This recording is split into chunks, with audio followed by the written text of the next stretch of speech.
حالتون چطوره؟ خوبی؟ خسته نباشین. ممنون از استقبالتون برای پست‌های قبلی. و یه سوالی که پیش اومده بود، گفته بودن که کرم لیفت که من از خارج تهیه کردم و داخل چجوری تهیه کنیم. پاسخ اینه که کرم‌های مغذی شب که توش ویتامین‌های B, E, A داره، خاصیت لیفت صورت هم داره، از اونا میتونید استفاده کنید. و گفتم یه مروری داشته باشم واسه پوستتون که بزرگترین سد دفاعی بدنتونه و هر 4 هفته یه سری سلولای شاخی روی پوست، سلولای مرده روی پوست میمونن، اونا رو چطوری پاکسازی کنید. چون هر 4 هفته سلولای کلن عوض میشن و سلولای مرده میان روی پوست، بعد اونا رو از روی پوست پاک کنیم. خب توی خونه اگه هفته یه بار بتونید یا نهایت 2 هفته یه بار این کاری که من میگم برای پوستتون انجام بدین، یه پوست شفاف و عالی دارین. حتما قول میدم بهتون.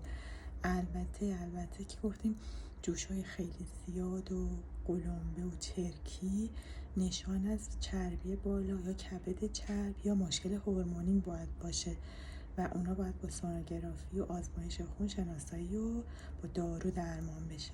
اینا کمک درمانه که پوستتون زیباتر باشه. خب اول باید نوع پوستتون رو شناسایی کنید که بدونید پوستتون چربه یا خشکه یا مختلطه یا نرماله. پوستای خشک بعد از شستشو کشیدگی داره روی صورت، اساسا از حموم میاید، اینا آبرسانی خیلی بهتری نیاز دارن و معمولا هم کدر هستن. پوستای چرب براق روغنی و تقریبا کلفتن و حالت منافذ باز و پرتقالی دارن و ترشح غدد سباسشون بالاست، یعنی غدد چربیشون زیاد ترشح میشه. پوستای نرمال نه روغنیه، نه جوش زیادی داره و نه کم آبی و خشکی داره. پوستای مختلط هم تی صورتشون چرب معمولاً و مابقی صورتشون خشکه. پس متناسب با نوع پوستتون از شوینده متناسب با پوست خودتون باید استفاده کنید و پاکسازی ساده که من میگم انجام بدین که نتایج عالی بگیرین. خب اول دستامون رو باید بشوریم، بعد اگه شد مثلا با یه چیزی سر خودمون رو جلوی سر ببندیم مثل هدبند، بعد با اگه آرایش داریم با میسلار واتر آرایشمون رو پاک کنیم، بعد با ژل شستشو یا تونر یا فوم شستشو متناسب با پوست استفاده کنیم.